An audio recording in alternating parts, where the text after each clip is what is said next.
Assalamualaikum warahmatullahi wabarakatuh. Saya Bagus Melidita dari Ekonomi Syariah kelas E.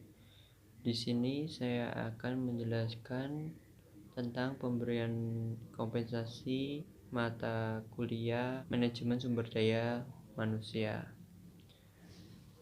Latar belakang dari pemberian kompensasi yaitu kompensasi merupakan salah satu bidang manajemen sumber daya manusia yang paling sulit dan menantang karena mengandung banyak unsur dan memiliki dampak yang cukup panjang bagi pemilik usaha atau organisasi. Pengertian pemberian kompensasi. Kompensasi adalah keseluruhan imbalan yang diberikan kepada para karyawan sebagai balasan atas jasa atau kontribusi mereka terhadap organisasi atau dalam bekerja. Pengertian pemberian kompensasi. Kompensasi yaitu merupakan salah satu fungsi penting dalam manajemen sumber daya manusia karena kompensasi merupakan salah satu aspek yang paling penting atau sensitif di dalam hubungan kerja. Dalam praktiknya, masih banyak perusahaan yang belum memahami secara benar sistem kompensasi. Sistem kompensasi membantu dalam memberi penguatan terhadap nilai-nilai kunci organisasi serta memfasilitasi pencapaian tujuan organisasi atau pemilik usaha. Yang menurut pendapat ahli dalam bidang kompensasi.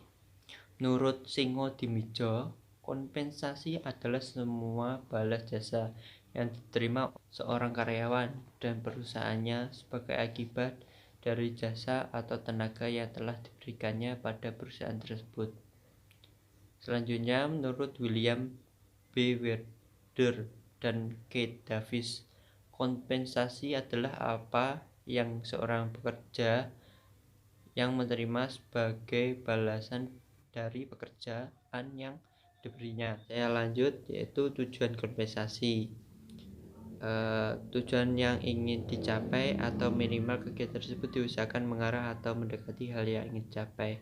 Menurut Singo Dimijo, pemberian kompensasi kepada para karyawan juga mempunyai tujuan antara lain menjamin sumber nafkah karyawan beserta keluarga, meningkatkan prestasi kerja, meningkatkan harga diri para karyawan, dan sebagainya. Tujuan kompensasi menurut pendapat ahli yaitu menurut Hasibuan, tujuan dari kompensasi antara lain sebagai berikut. Yang pertama, ikatan kerjasama. Yang kedua, kepuasan kerja. Yang ketiga, pengadaan efektif. Yang keempat, motivasi. Yang kelima, stabilitas pegawai. Yang keenam, disiplin. Maka tujuan tersebut akan tercapai. Tujuan kompensasi yaitu pengembangan kompensasi bukanlah aturan yang harus dengan kaku diikuti dan dijalankan, akan tetapi lebih kepada pedoman dalam pemberian upah atau gaji kepada para pegawai. Semakin baik pengaturan gaji dan upah suatu organisasi, maka pekerja dalam bekerja. Pengaturan kompensasi haruslah memenuhi beberapa tujuan. Kadang-kadang tujuan ini akan bertentangan satu sama lainnya. Kompensasi merupakan alat mengikat organisasi terhadap pegawainya. Banyak faktor yang menarik dalam kompensasi bagi calon pegawai dan faktor mendorong seseorang menjadi pegawai. Dengan demikian, kompensasi merupakan fungsi yang cukup penting di dalam memperlancar jalannya roda organisasi. Pemberian kompensasi yang layak bukan saja dapat memengaruhi kondisi materi para karyawan, tapi juga dapat menenteramkan batin karyawan untuk bekerja lebih tekun dan mempunyai inisiatif. Ya, itu tadi latar belakang pengertian dari kompensasi dan tujuan kompensasi. Assalamualaikum warahmatullahi wabarakatuh. Perkenalkan, nama saya Dwi Puspitasari dari kelas Ekonomi Syariah E dengan NIM 401180179. Di sini saya akan melanjutkan penjelasan dari saudara Briliandita. Di sini saya akan menjelaskan yang pertama yaitu manfaat dari kompensasi. Di sini ada 5 manfaat dari kompensasi. Yang pertama, sebagai transaksi etika. Kompensasi melukiskan transaksi bermoral dalam istilah kompensasi yang berkeadilan bagi orang dan karyawan. Yang kedua, sebagai transaksi ekonomi. Dengan adanya kompensasi terhadap pegawai, organisasi akan berproduksi lebih banyak dengan mutu yang lebih baik. Sementara itu, pegawai akan mendapatkan penghasilan untuk mencukupi kebutuhannya. Yang ketiga, sebagai transaksi sosial. Kompensasi melukiskan transaksi sosial karena organisasi ialah kumpulan orang dan karir ialah sesuatu yang pokok dalam jalinan antar perseorangan dan organisasi. Yang keempat, sebagai transaksi politik. Kompensasi melukiskan transaksi politik karena melekat penggunaan daya dan akibat. Yang kelima, sebagai transaksi psikologi. Karir menggambarkan kontrak psikologi antara manusia dengan organisasi di mana perseorangan menukarkan sebagian jenis sikap yang diinginkan organisasi bagi upah dan sumber kepuasan lainnya. Selanjutnya yaitu jenis-jenis kompensasi. Di sini ada 3 jenis kompensasi. Yang pertama, kompensasi finansial langsung, meliputi segala macam imbalan pekerjaan yang berwujud uang. Contohnya, gaji, berbagai macam tunjangan, THR, insentif, bonus, komisi, dan lain-lain. Yang kedua, kompensasi finansial tidak langsung, berbagai fasilitas, manfaat, dan kenikmatan yang diperoleh karyawan termasuk kompensasi tidak langsung. Contohnya, ketika perusahaan mendaftarkan karyawan dalam asuransi kesehatan dan karyawan akan memperoleh manfaat dari program yang diberikan oleh perusahaan tersebut.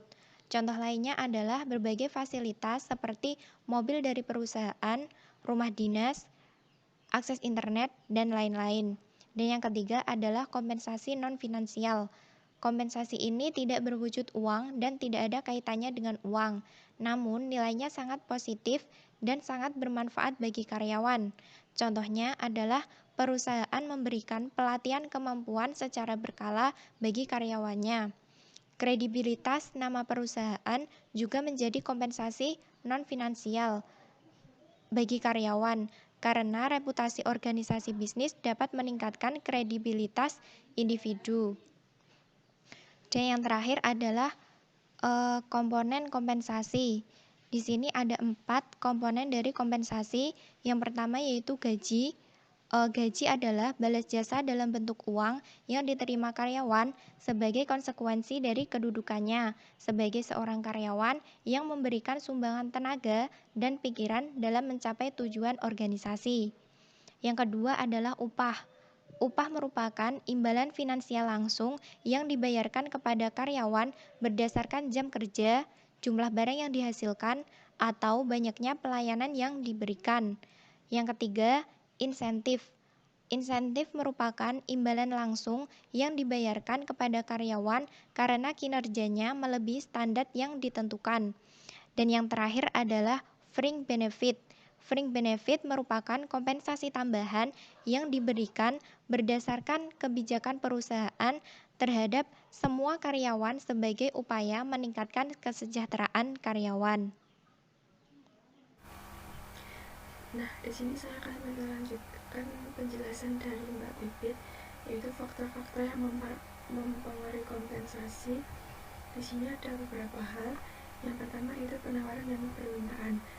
Nah, kompensasi akan dipengaruhi oleh penawaran dan permintaan karyawan di bursa kerja ketika pencari kerja atau penawaran jumlahnya lebih banyak daripada lowongan pekerja atau permintaan yang ada, maka kompensasi akan relatif kecil. Namun sebaliknya, jika pencari kerja atau penawaran lebih sedikit dibandingkan dengan lowongan pekerjaan atau permintaan, maka kompensasi relatif akan semakin besar. Yang kedua yaitu pendidikan, tanggungan, dan pengalaman. Ketiga faktor tersebut harus mendapat perhatian. Bagaimanapun juga tingkat upah seorang sarjana dari yang belum sarjana harus dibedakan. Yang ketiga yaitu kemampuan perusahaan. Faktor ini dalam merealisasikan keadilan dalam pembayaran upah boleh berada dalam proporsi yang tepat. Jika perusahaan mengalami keuntungan, para karyawan perusahaan harus turut menikmati keuntungan tersebut melalui kenaikan tingkat upah atau pembagian keuntungan dan sebaliknya. Yang keempat yaitu serikat buruh atau organisasi karyawan. Di sini besar kecilnya tingkat kompensasi karyawan akan dipengaruhi juga oleh serikat buruh atau organisasi karyawan. Apabila serikat buruh memiliki pengaruh yang besar terhadap jalannya usaha perusahaan, maka tingkat kompensasi yang diberikan akan semakin besar. Tetapi sebaliknya, jika serikat buruh kurang berpengaruh, maka tingkat kompensasi akan relatif kecil. Yang kelima yaitu pemerintah dan undang-undang dan kepresidenan. Pemerintah dengan menggunakan undang-undang dan kepresidenan menetapkan besarnya batas upah minimum untuk menjaga kesejahteraan para pekerja. Yang keenam yaitu keadaan ekonomi atau biaya hidup. Keadaan ekonomi atau ongkos hidup adalah salah satu faktor yang sangat penting dalam realisasi keadilan dalam pemberian upah, di mana pemberian upah haruslah berdasar atas keadaan ekonomi saat ini. Yang selanjutnya, produktivitas kerja karyawan. Produktivitas kerja karyawan cenderung akan mempengaruhi tingkat kompensasi yang diberikan, di mana bila produktivitas kerja karyawan dianggap baik dan memuaskan, perusahaan tidak akan segan-segan untuk memberikan kompensasi yang lebih besar dari sebelumnya. Yang kedelapan yaitu posisi jabatan karyawan. Perusahaan akan menyesuaikan kompensasi karyawan sesuai dengan jabatan yang diembannya. Yang kesembilan, kondisi-kondisi pekerjaan. Orang yang bekerja di daerah terpencil atau di lingkungan pekerjaan yang berbahaya harus mendapatkan upah yang lebih besar daripada yang mereka bekerja di daerah yang relatif aman dan tidak berbahaya. Nah, selanjutnya yaitu pengaruh kompensasi. Di sini ada 5 hal. Yang pertama yaitu menarik orang yang berkualifikasi agar bergabung dengan perusahaan. Nah, program ini diharapkan dapat menarik calon karyawan yang memiliki kualifikasi dan bersedia untuk bergabung dengan perusahaan. Yang kedua yaitu kompensasi mempertahankan karyawan agar tetap di organisasi. Di sini organisasi dapat mendesain sistem kompensasi yang mampu memberikan kepuasan kerja, memberikan rasa keadilan, dan dapat memenuhi kebutuhan hidup secara layak, sehingga karyawan bersedia untuk tetap bekerja di dalam organisasi. Yang ketiga yaitu meraih keunggulan kompetitif. Hal ini perlu dikaitkan dengan strategi bisnis dan tujuan organisasi. Yang keempat yaitu meningkatkan produktivitas dengan memberikan kompensasi. Contohnya gaji variabel atau intensif diberikan kepada karyawan yang memiliki kinerja di atas standar atau target yang ditentukan. Yang kelima, tujuan strategik di sini diharapkan dapat menciptakan budaya kerja yang kondusif, dapat memikat calon karyawan yang berkompeten dan kompetitif. Selanjutnya yaitu hal-hal lain menurut undang-undang. Di sini kalian bisa membaca sendiri ya. Di sini ada upah minimum, upah kerja lembur, upah tidak masuk kerja karena perhalangan, dan lain-lain. Nah, sekian presentasi dari kelompok 8. Apabila ada kurang lebihnya, kami mohon maaf. Wassalamualaikum warahmatullahi wabarakatuh.